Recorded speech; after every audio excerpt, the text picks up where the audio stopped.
Hey guys, welcome back to my channel. তো তোমাদের সাথে দুর্গাপুজোর 3 নম্বর লুক শেয়ার করতে চলেছি। তো চলো তাহলে লুকটা শেয়ার করি। তো তোমরা এন্ড পর্যন্ত দেখতে থাকো ভিডিওটা। তো ফার্স্টেই আমি প্রাইমার ইউজ করছি, ল্যাকমি ব্লার পারফেক্ট প্রাইমার। এটা তোমার যত পোর্স আছে সবগুলোকে ব্লার আউট করে দেবে। তো এটা একটা বেস্ট প্রাইমার বলতে গেলে, তো একবার ট্রাই করে দেখতে পারো। তো তারপর আমি অরেঞ্জ কনসিলার ইউজ করছি সুইস বিউটির। আমার বিশেষ একটা ডার্ক সার্কেল বা পিগমেন্টেশন নেই, তাও আমি করছি তোমাদেরকে দেখানোর জন্য যে তোমরা যাদের পিগমেন্টেশন বা ডার্ক সার্কেলটা একটু বেশি তারা এইভাবে কনসিলারটা ইউজ করতে পারো। তো অরেঞ্জ কনসিলারটাকে ওভার ব্লেন্ড করবে না, তাহলে তোমাদের যে যে মানে প্রবলেম ছিল তো সেগুলো ক্যান্সেল আউট হবে না। তো তারপর ব্লেন্ড করার পর আমি আমার স্কিন টোন থেকে 2 শেড ডার্ক একটা কনসিলার ইউজ করে নিচ্ছি, এটাও সুইস বিউটির। তো আমি অরেঞ্জ কালারটার উপরেই কনসিলারটা লাগিয়ে নিলাম। তো তারপর একই ব্লেন্ডার দিয়ে আমি ব্লেন্ড করে নেব। তো আজকে আমি মেবলিনের ফাউন্ডেশন ইউজ করেছি, সুপারস্টে ফাউন্ডেশন। এটার মধ্যে আমি সুইস বিউটির যেটা মেকআপ বেস আছে ওটা ইউজ করেছিলাম, মিক্সড করে আমি ফাউন্ডেশনটা আজকে ইউজ করেছি। তো সেম ব্লেন্ডার দিয়ে আমি ফাউন্ডেশনটাও ব্লেন্ড করব। তো ব্লেন্ডিং হচ্ছে মাস্ট তোমাদের ফ্ললেস বেসের জন্য, তো ব্লেন্ডিংটা ভালো মতন করবে। তো তারপর আমি হচ্ছে ইনসাইড কসমেটিক্সের ক্রিম ব্লাশ ইউজ করে নিচ্ছি মার্সের ব্রাশ দিয়ে। তো ভালো মতন ব্লেন্ড করে নিলাম। এবার আমি কনসিলার ইউজ করব হাইলাইট করার জন্য, সুইস বিউটির কনসিলার। আর স্কিন টোন থেকে 2 শেড লাইট কনসিলার এটা। তো সেম ব্লেন্ডার দিয়ে আমি কনসিলারটা ব্লেন্ড করে নিচ্ছি। তো যেখানে যেখানে কনসিলারটা লাগিয়েছি সেম জায়গাতেই তোমাদের ব্লেন্ড করতে হবে, নাহলে পুরো ফেসটা হোয়াইট হোয়াইট হয়ে গেলে ভালো লাগবে না দেখতে। তো যেখানে কনসিলারটা লাগাবে তো সেখানেই ভালো মতন ব্লেন্ড করবে। তো এরপর আমি সুইস বিউটির লুজ পাউডার ইউজ করছি। লুজ পাউডারটা দারুণ লেগেছে আমার, খুবই ভালো, অ্যাফোর্ডেবল প্রাইসের মধ্যে, একবার ট্রাই করে দেখতেই পারো। তো আজকে আমি বেশিরভাগ প্রোডাক্টই সুইস বিউটির ইউজ করছি।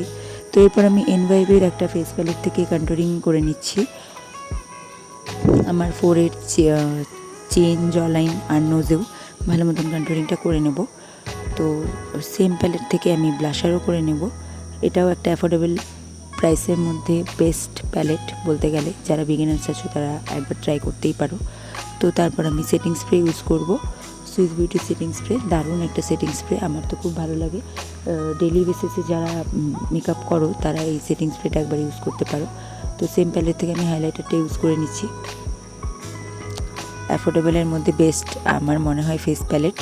তো আজকে আইশ্যাডোর প্যালেটটা একটু প্রাইসি বলতে গেলে। তো এটা হচ্ছে জ্যাকলিন মরফির আইশ্যাডো প্যালেট। তো এটার থেকে আমি 2টা শেড ডার্ক লাইট শেড নিয়ে আমি ট্রানজিশন এরিয়াতে ভালো মতন ব্লেন্ড করছি আউটার কর্নারে। তো তারপর সেম জায়গাতেই আমি একটা ডার্ক শেড নিয়ে ভালো মতন ব্লেন্ড করে নিচ্ছি আউটার কর্নারে। ইনার কর্নারের দিকে হালকাভাবে এনে আমি আউটার কর্নারেই ভালো মতন ব্লেন্ড করছি। তো ব্লেন্ডিংটা হচ্ছে মাস্ট, যে কোনো ব্যাপারে ব্লেন্ডিং মাস্ট। আই শ্যাডো ভালো মতন ব্লেন্ড করলেই আই মেকআপটা দেখতে খুব সুন্দর হবে।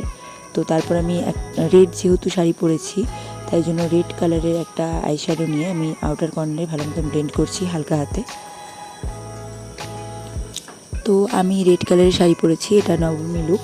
তো তোমরা যে কোনো শাড়ির কালার তোমরা চুজ করতে পারো, তো সেই হিসাবে তোমরা আই মেকআপটা করবে।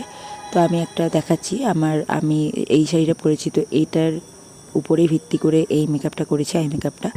তো তারপর আমি এই গোল্ডেন কালারের শিমারটা আমি লাগিয়ে নিলাম আমার ইনার কর্নারে। তো তারপর আমি ইনার কর্নারে একটু হলুদ কালারের আইশ্যাডো লাগিয়ে নিলাম। তো তারপর আমি নাইকার কাজলটা ভালো মতন লাগিয়ে স্মাচ করে নেব, সেম যেটা দিয়ে আমি ট্রানজিশন এরিয়াতে ব্লেন্ড করেছিলাম 2টা কালার মিক্সড করে। তো ওই 2টা কালার মিক্সড করে আমি স্মাচ করেছি কাজলটা। তো তারপর আমি কালার বারের আইলাইনার ইউজ করছি।